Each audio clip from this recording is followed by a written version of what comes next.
Dari pengertian tersebut, dapat disimpulkan bahwa ada 3 dasar tentang berpikir.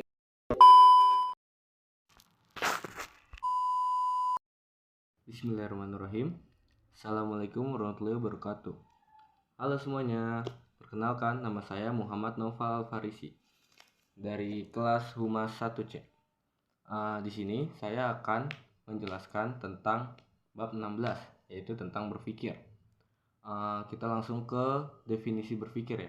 Definisi yang paling umum dari berpikir adalah berkembangnya ide dan konsep di dalam diri seseorang.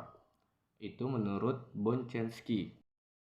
Perkembangan ide dan konsep ini berlangsung melalui proses perkembangan penjalinan hubungan antara bagian-bagian informasi yang tersimpan di dalam diri seseorang.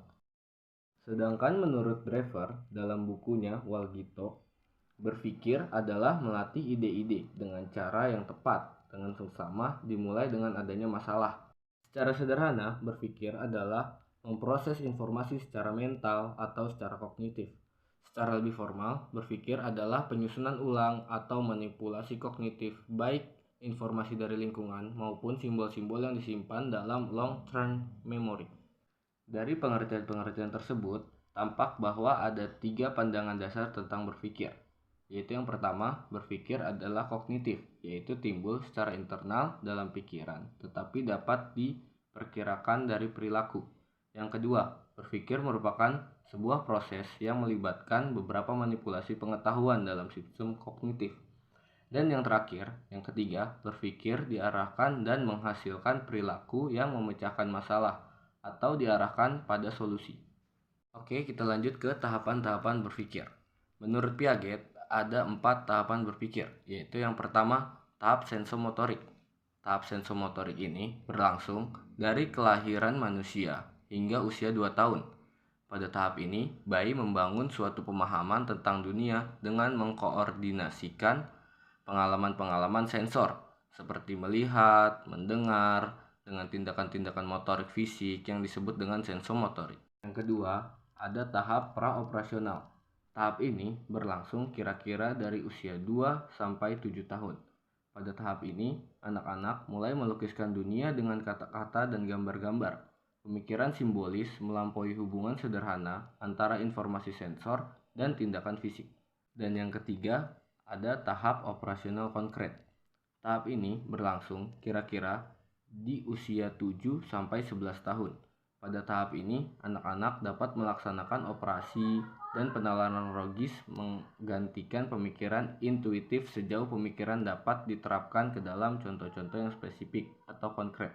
Dan yang terakhir atau yang keempat, ada tahap operasional formal. Tahap ini berlangsung dari usia 11 sampai 15 tahun. Pada tahap ini, individu melampaui dunia nyata, pengalaman-pengalaman konkret, dan berpikir secara abstrak dan lebih logis. Sebagai bagian dari pemikiran yang lebih abstrak, anak-anak remaja mengembangkan gambaran keadaan yang ideal. Mereka dapat berpikir seperti apakah orang tua yang ideal dan membandingkan orang tua mereka dengan standar ideal tersebut. Lanjut ke macam-macam berpikir. Macam-macam berpikir ini ada berbagai macam dan beragam sekali macamnya. Dan di sini saya akan menyebutkan 4. Yang pertama, berpikir alamiah. Berpikir alamiah adalah pola penalaran yang berdasarkan kebiasaan sehari-hari dari pengaruh alam di sekelilingnya. Misalnya seperti penalaran tentang panasnya api. Yang kedua, berpikir ilmiah adalah pola penalaran berdasarkan sarana tertentu secara teratur dan cermat. Yang ketiga, ada berpikir autistik. Contoh berpikir ini adalah seperti menghayal, berfantasi, dan yang lain-lain. Biasanya orang-orang yang melakukan berpikir autistik ini melarikan diri dari kenyataan dan melihat hidup sebagai gambar-gambar yang fantasi. Dan yang keempat, ada berpikir realistik. Berpikir dalam rangka menyelesaikan diri dengan dunia nyata, biasanya disebut dengan nalar. Dan yang selanjutnya ada problem solving atau pemecahan masalah. Pemecahan masalah ini adalah kemampuan berpikir yang utama karena hal ini meliputi cara-cara berpikir lainnya. Dalam problem solving ini, ada dua cara berpikir, yaitu yang pertama berpikir kreatif, yang memberikan perspektif baru atau menangkap peluang baru sehingga memunculkan ide-ide baru yang belum pernah ada. Dan yang kedua ada berpikir analitis, yaitu berpikir yang menggunakan sebuah tahapan atau langkah-langkah logis. Langkah berpikir analitis ialah dengan menguji sebuah pernyataan atau bukti dengan standar objektif. Problem solving atau pemecahan masalah adalah kemampuan berpikir yang utama, karena hal itu meliputi cara berpikir lainnya. Di dalam problem solving terdapat dua cara berpikir, yaitu cara berpikir kreatif dan cara berpikir analitis untuk membuat keputusan atau memecahkan masalah. Yang terakhir ada kesimpulan.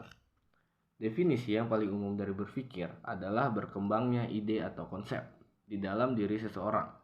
Perkembangan ide dan konsep ini berlangsung melalui proses perjalinan hubungan antara bagian-bagian informasi yang tersimpan di dalam diri seseorang yang berupa pengertian-pengertian.